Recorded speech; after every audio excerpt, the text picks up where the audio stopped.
Google 母公司 Alphabet 喺4月25日出咗佢最新嘅2025年 Q1 業績，廣告業務增長依然強勁，所以佢嘅股價喺績後上升2%。喺業績會度，佢哋嘅 CEO Pichai 都非常滿意今次嘅業績表現。佢認為 Google 嘅業務係有一個健康嘅增長動能，而且呢一季推出咗 Gemini 2.5，佢覺得係全個行業最聰明嘅 AI 模型，係一個技術嘅突破，亦都係長遠 AI 發展好重要嘅一個基石。如果深入少少睇下 Google 嘅業績，我哋會見到佢嘅總收入今季有902億嘅美元，同比上年同期上升12%，原來已經係連續第7季有雙位數嘅增長。當中增長最強勁嘅當然係雲業務啦，有123億嘅美元收入，係歷史新高，同比上升28%。呢個增長已經係連續第5個季度可以保持住接近或者等同30% 嘅同比增長。而盈利能力方面呢，今季佢嘅總經營利潤係有306億美元嘅，原來已經係連續第7季嘅季度會有雙位數嘅增長。而當中雲業務嘅經營利潤有22億，唔好以為呢個數相比總經營利潤細好多，但係佢呢個22億同埋佢嘅 profit ratio， 即係利潤率18%，兩者都已經係歷史嘅新高。而呢個經營利潤22億同比仲要好強勁增長142%，連續第9季係做到有盈利。因為大家要知道 Google 嘅雲業務有盈利嘅狀態，其實唔係開始咗好耐，只係開始咗大概2年嘅時間，而且唔係好穩定，利潤率亦都唔高，所以今季嘅利潤表現關於雲業務呢一方面係做得非常之好嘅。所以管理層喺佢嘅業績報告度都特別 highlight 總經營利潤同比增長20%，而個經營利潤率亦都增長咗2個百分點，去到34%。呢個34%嘅經營利潤率其實已經係近5年嘅新高。當然係因為佢雲業務開始持續穩定貢獻利潤，令到佢呢個總經營利潤率得以擴張嘅。好啦，咁問題出現啦。喺2025年 Q1 業績業務增長強勁，利潤率持續擴張嘅大背景之下，究竟2025年剩低嘅3季係咪都會繼續出現呢啲情況，令到我哋值得期待 Google 嘅潛在增長呢？管理層當然唔會直接唱衰公司業績前景嘅，但係佢哋都有責任。如果見到一啲潛在嘅問題風險，佢哋係需要同市場交代，同佢哋嘅股東或者投資者去講嘅。因為如果事後當股東發現有一啲情況問題，原來管理層一早就知，但係完全冇講嘅話呢，佢哋係好大機會可能會向呢啲管理層提告嘅。咁最近嘅一個例子當然係 Intel 啦，Intel 嘅股東係向 Intel 管理層作出提告嘅。個原因就係話管理層冇詳細披露原來個代工廠係嚴重虧損嘅。其實咧都唔係話真係要去深挖或者係點樣好難揾到一啲蛛絲馬跡噶啦。如果當一啲事情慢慢浮面嘅話，管理層都只能係叫做某程度上去披露嘅。例如佢哋喺業績會度講關於2025年剩低幾季嘅一個情況啦。佢最主力令人最深刻講到嘅就係話，因為過往幾年呢嗰個 AI 發展嘅資本支出大增，所以呢一刻呢啲資本支出，當佢哋即係去買嗰啲 NVIDIA 嘅 GPU 啊，或者起一啲數據中心嘅基建咧，慢慢就會去轉移去損益表，變咗費用嚟蠶食嘅利潤嘅。而呢個情況咧，將會喺2025年嘅未來3季持續俾壓力，俾到損益表嘅利潤。而點樣俾法咧？就係由呢個折舊費用不斷增長去體現嘅。咁今季2025年 Q1 嘅業績，佢嘅折舊費用已經同比增長31%啦，已經係自2022年佢披露折舊同埋資產減值呢個數分開嚟披露以嚟嘅最高嘅同比增幅嚟㗎啦。咁但係最慘嘅，管理層講咗一句就話，佢預計即係我哋熒幕見到嘅最底嗰句 highlight 就係話，預計折舊嘅 growth rate 即係增長率會喺成個2025年會持續加速，即係31% Q1 31% 嘅同比增長咧，已經係最低嘅啦。嚟緊 Q2、Q3、Q4 會高過31%。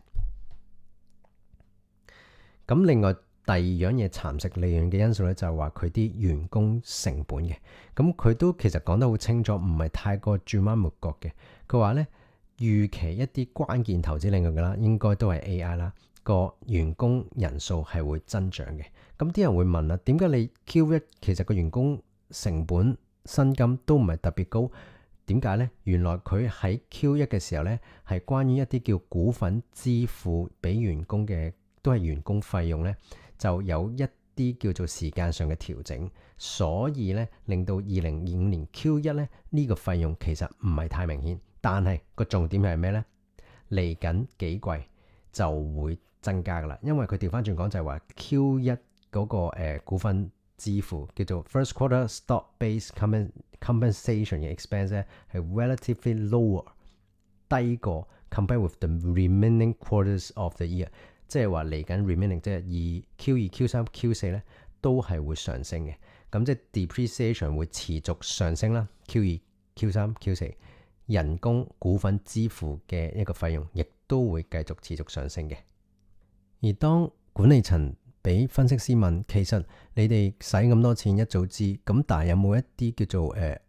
抵消或者預防嘅措施，令到你哋個總體費用可以唔好增長咁多呢？咁啊，管理層都其實又係有少少叫做講咗低冇講啦。佢話其實呢幾年嘅資本支出都係增長得好犀利啦，而今年依然繼續投資，大家都知，所以呢一個對於損益表嘅持續嘅壓力係會喺度嘅。即係以折舊費用增加嘅方式去體現啦。咁但係當然管理層佢哋就話我哋都係有 working hard to try and offset 呢啲 headwinds， 即係呢啲困難嘅。咁有咩方法咧？佢話佢哋一個即係好嚴謹、好精準或者係好認真去睇一個流程，就係話究竟佢哋呢啲資本支出係咪真係每一蚊都係花得其所，唔會浪費嘅。咁即係即係已經做咗嘢啦，做咗嘢之後先至會有呢啲叫做持續對損益表有壓力嘅個折舊費用嘅增長噶嘛。咁另外一樣嘢，佢哋都會話點樣去叫做減慢呢個 compensation growth， 即係人工嘅增長速度啦。咁呢一樣嘢又係其實佢哋做咗咯，做咗之後先至會頭先管理層所講未來幾季係會多過個增長會多過 Q1 噶嘛。咁即係呢兩樣嘢都做咗啦。另外就係關於佢哋嘅一啲叫做物業嘅一啲使費投資啦，即係可能佢哋數據中心要再揾地方去起啊，或者其他業務需要一啲叫做 real estate 嘅一個 footprint， 咁佢哋都會要去喺嗰度去慳錢或者增加個 efficiency 個效率嘅。但係整體嚟講就係話，其實你呢啲嘢已經做咗，先至會有之前所講嘅，你喺 Q3、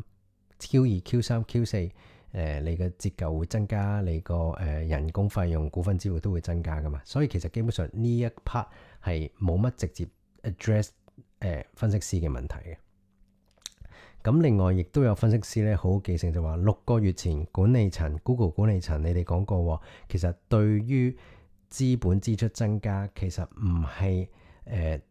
太過擔心會唔會影響個損益表、影響個利潤，即係我哋上年一直市場討論緊嘅 AI 資本支出投資會唔會有成本效益嘅問題噶嘛？咁管理層當時無論係 Google 或者微軟咧、Amazon， 佢哋都會相對覺得唔係太大問題，因為 AI 可以帶到好多嘅收入來源，咁都唔擔心呢個費用支出嘅。咁管理層今次6個月後咧，顯得冇咁有信心咯。佢哋只可以話 trying to offset， 即係話我嘗試去抵消呢啲費用嘅。咁但係咧 ，it will be more difficult 呢句係非常關鍵嘅，即係比6個月前佢就話問題不大，唔擔心。但係呢一刻佢就話 it will be more difficult 係更加難去做到呢個offset 嘅。點解？頭先講咗啦，佢話depreciation will accelerate， 折舊費用增長會加速。又重複講多次就係話呢一季係31% 嘅 year over year 嘅 growth。咁但係咧，嚟緊幾季 will be higher，咁我哋只可以點樣啊？Have to manage 呢一樣嘢，manage against 呢一樣嘢。咁即係其實喺管理層嘅心理裏邊已經覺得其實好困難嘅，亦都再重複其實之前講咗同一樣嘢，再講多次，即係代表呢一樣嘢都非常之確定，折舊費用將會不斷增加，蠶食佢嘅整體利潤嘅。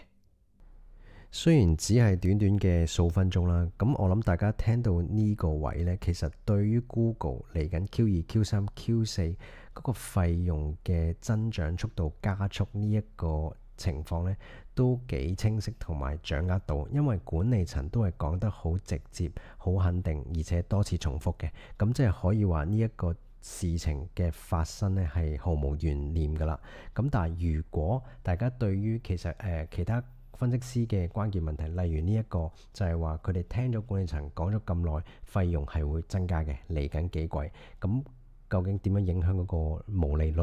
個利潤率呢？你今季業績先話其實你個利潤率係有 expand， 即係 gross margin expansion 喎，咁其實調翻轉就係嚟緊係咪就會 gross margin contraction 咧，即係會收縮，利潤率會倒退，甚至乎個利潤嘅 absolute amount 係咪都會倒退呢？管理層點樣回應呢？